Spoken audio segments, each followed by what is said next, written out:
Pagiku cerah, matahari bersinar, ku gendong tas merahku di pundak. Selamat pagi semua, ku nantikan dirimu di depan kelasmu, menantikan kami. Guruku tersayang, Assalamualaikum warahmatullahi wabarakatuh. apa jadinya aku tak bisa baca tulis, mengerti banyak hal. Guruku, terima kasihku. Nyatanya diriku kadang buatku marah, namun segala maaf kau berikan. Sampai bersih ya. Oke. Wah, jangan lupa gas dengan air bersih ya.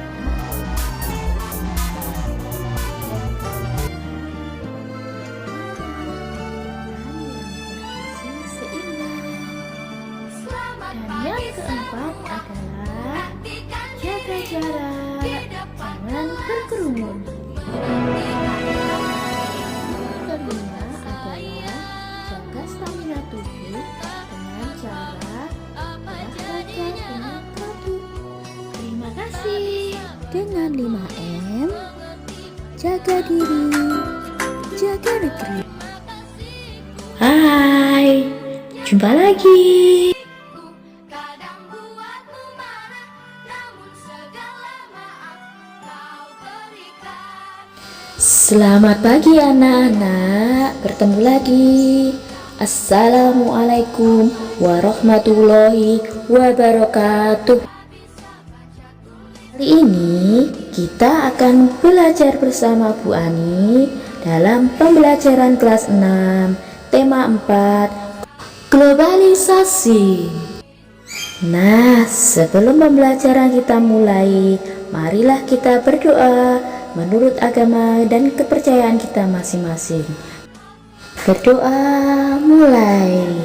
Bismillahirrahmanirrahim. Selesai. Hai. Nah, anak-anak, saat ini kita akan belajar tema 4, subtema 1, yaitu globalisasi di sekitarku. Nah,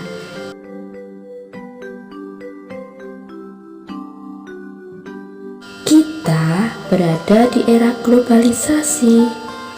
Dapatkah kamu menyebutkan dan menjelaskan fakta tentang globalisasi yang ada di sekitarmu?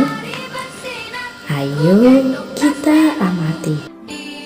Sekarang, amati berbagai produk yang ada di sekitarmu. Bisa berupa pakaian, tas, atau sepatu yang kamu, temanmu, dan gurumu kenakan. Bisa juga makanan dan minuman, atau produk lain yang ada di sekitar kelas dan sekolah. Nah, bisakah kamu menerka negara mana yang memproduksinya? Wah, kalian pintar. Di sini ada beberapa produk dari mancanegara, yaitu 1. Jam, berasal dari Eropa. Kemudian permadani dari Turki. Boneka Tiongkok. Mobil dari Jepang. Batik dari Indonesia. Dan susu dari Selandia Baru. Globalisasi memungkinkan beragam produk dari negara lain dapat kita temui. Kita bisa menemui berbagai makanan dari negara lain seperti pizza.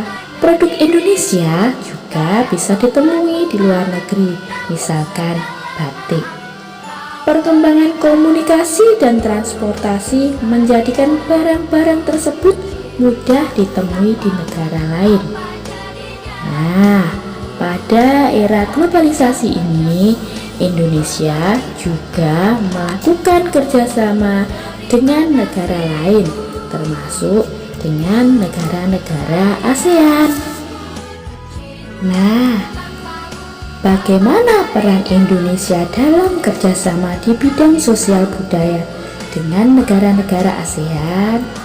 Coba kita baca di buku tema halaman 3, Menu Hillary Clinton promosikan angklung ke dunia. Selanjutnya, carilah informasi tentang berbagai bentuk kerjasama di bidang sosial dan budaya yang dilakukan oleh Indonesia dengan negara-negara ASEAN. Selanjutnya, tahukah kamu listrik mempunyai peranan penting di era globalisasi? Pintar sekali. Listrik memiliki peran penting di era globalisasi. Pertanyaan selanjutnya, bagaimana produksi listrik di era globalisasi ini? Dan bagaimana listrik sampai ke rumahmu? Wah, kalian hebat ya. Listrik dihasilkan di pusat pembangkit menggunakan beragam sumber energi. Pada pembangkit listrik tenaga air atau PLTA, air dari waduk atau sungai masuk melalui pintu yang diatur oleh katup pengaman. Air kemudian masuk ke tangki pengaman tekanan. Air di dalam pipa besar mengalirkan dan mengarahkan air ke turbin melalui katup pengatur tekanan untuk mendapatkan tekanan energi yang besar. Energi potensial air kemudian menggerakkan turbin. Energi gerak tersebut kemudian diubah menjadi energi listrik oleh generator. Energi listrik dari generator kemudian diatur kapasitas tegangannya dan dialirkan oleh transformer. Energi listrik kemudian dibagikan ke konsumen oleh saluran transmisi.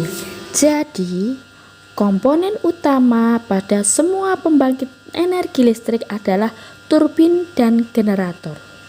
Turbin tersebut harus bergerak untuk menghasilkan energi gerak yang kemudian diubah menjadi energi listrik oleh generator. Energi penggerak turbin selain dari aliran air juga bisa didapat dari angin, panas bumi, dan sumber energi lainnya.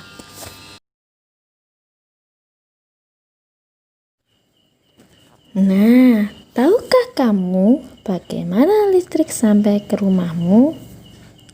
Listrik memiliki peran penting di era globalisasi.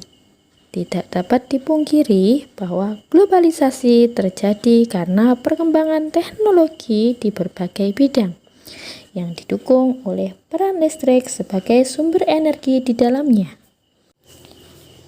Listrik dapat dihasilkan dengan memanfaatkan sumber energi yang tersedia di alam, seperti aliran air sungai (PLTA), panas bumi (PLTU), aliran angin (PLTA), dan sebagainya.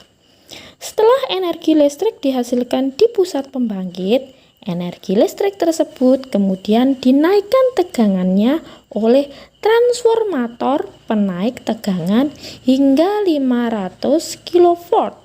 Baru kemudian disalurkan ke berbagai tempat menggunakan sistem transmisi yang dinamakan saluran udara tegangan ekstra tinggi atau SUTET, yang menyalurkan energi listrik dari pusat-pusat pembangkit. Setelah melalui sutet yang melintasi wilayah pegunungan atau hutan-hutan, energi listrik kemudian masuk ke gardu induk.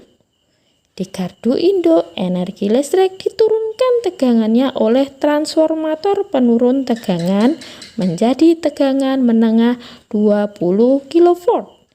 Kemudian, energi listrik disalurkan ke gardu-gardu distribusi dan diturunkan kembali tegangannya di dalam gardu distribusi menjadi tegangan rendah 220 volt.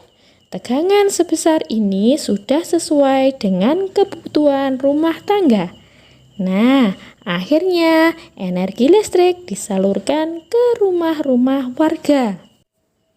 Selanjutnya, untuk mengetahui pemahaman kalian terhadap materi pembelajaran kali ini, marilah kita lakukan evaluasi dengan kuisis.